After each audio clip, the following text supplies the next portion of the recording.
I've got an old card table and it is in rough shape. What we're going to do is get rid of all the paper and everything on the front. We want to get down to the bare wood. Next, I'm going to go to pallets. We're going to cut it down the strips. Just go ahead and take your claw hammer and pull it on out. Next, I went ahead and had a planer. That way I could get a flat side on one side of the boards. You can use a sander. Next, we're going to take that table and we're going to find the middle. We're going to draw a line all the way down because that gives us a guide as we're placing the wood to make sure we're going in the right direction. This is our starter piece. Go ahead and cover the whole back, and I marked and flipped it over. Again, like I said, this is the starter piece, so I'm going to clamp it down so it gets a good hold. Next, I'm going to take an old rough piece, turn it over, and glue down the sanded side. We want that rough looking side to face up. And here's the reason. I'm going for an old rustic look. So once I get this cut, I'm going to line it up. Now it's going to hang over the side of the table. Don't worry about that now. What we do want to line up is the joints on the top. See how those are lined up? And then I'm going to alternate some of the sanded side with the old rustic side. And we're going with different size pieces of wood. If you notice, this one's a little smaller, but it's really nice. It's got some gray in it, so I like that look. We're going to keep alternating all the way down the table and putting on pieces as we go. Once we get to the very end, we're going to put that last piece on and cover the corner. Next, we're going to take our saw and square up the sides. I used a guide to go ahead and use it on my saw. I want square sides all the way down. Once those sides are squared up, I'm going to put some trim pieces on. I use new wood for this instead of the old rustic stuff just to give it a nice look. I'm going to brad nail those in and glue them and give it a nice trim on the sides. These are about 3.5 inches wide. Once it's all glued up and dried, I'm going to use some clear polyurethane. Now, I went with a semi-gloss on this, but you can go with just a satin if you want. It looks a little messy, but trust me, you can't go wrong with polyurethane. Just put it on 4 coats. Once we get it all set up, look at this beautiful table. And the great thing is, not only is it beautiful, but it still folds up. That way I can fold it away and bring it out when guests arrive. It can be an extra place setting or a dessert table. I think it turned out absolutely amazing. And the great thing about it is I took old pallets that were free, an old table that was free, and just a labor of love to turn it into this beautiful work of art.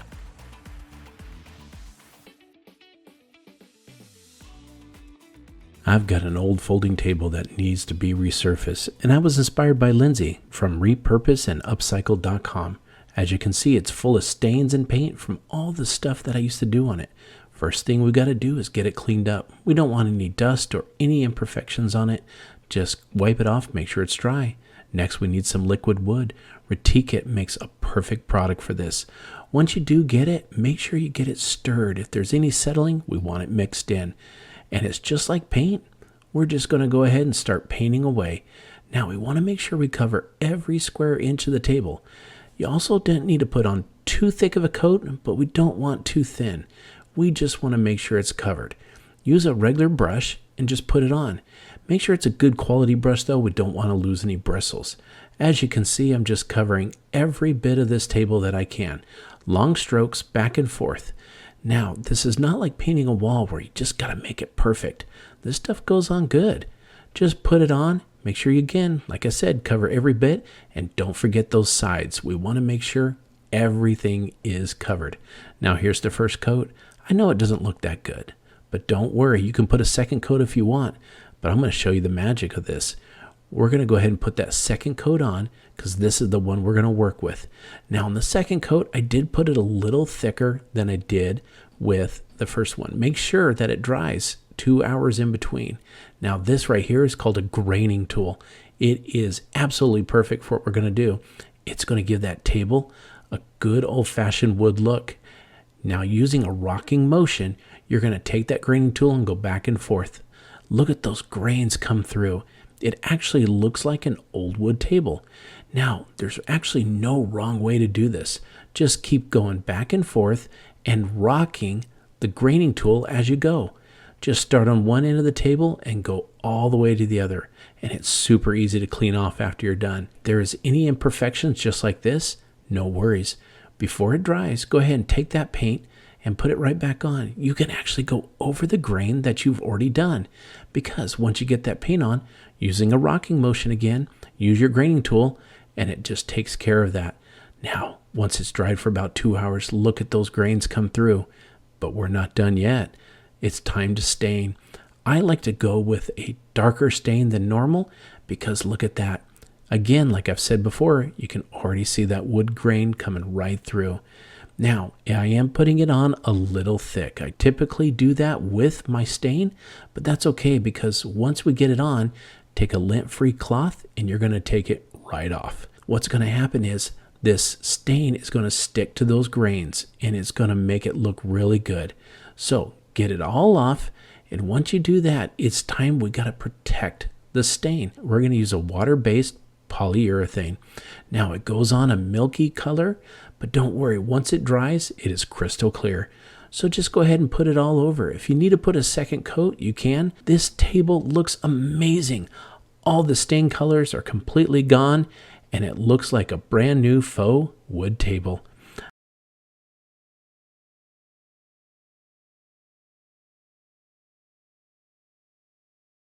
My wife has an old game table that we have in the corner of our room, and I wanted to spruce it up. So the first thing I did was head down to the local hardware store and choose some of the inexpensive whiteboards.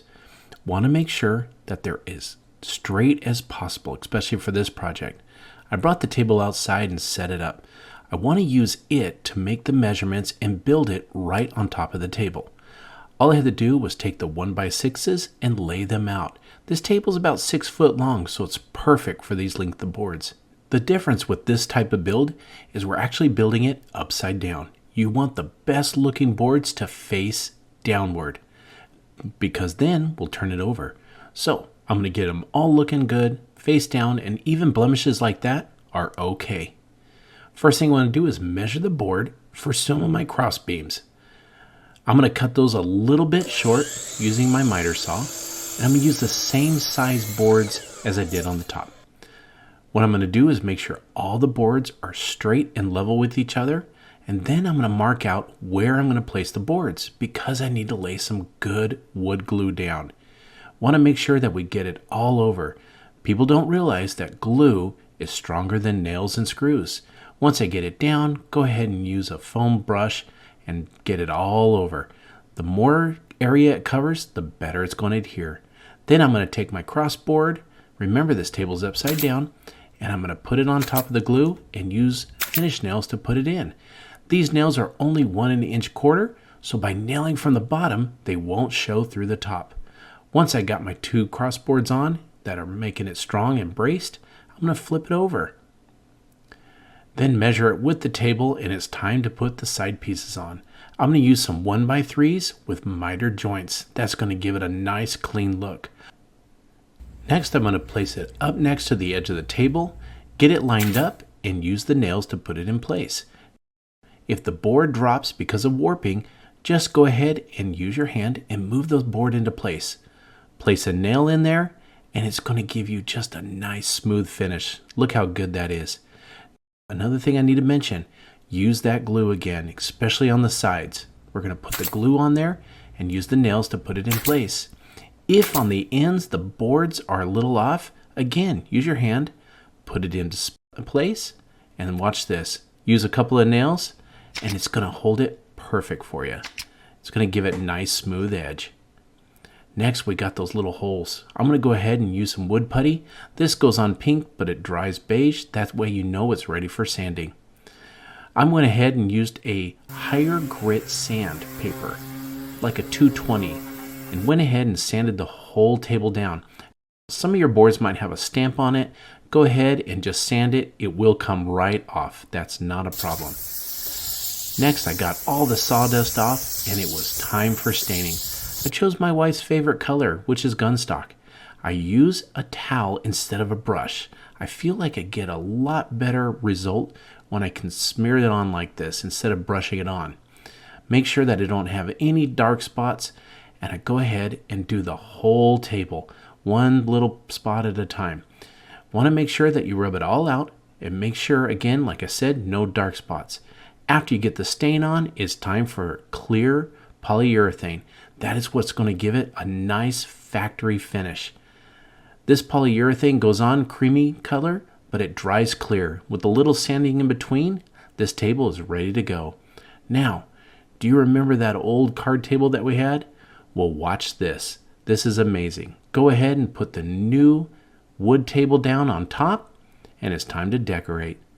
And it turned out beautiful. My wife was so surprised, and she loved it. I hope you enjoyed this project as much as I did making it. Gave you some ideas, and we can't wait to see you again on Home Talk.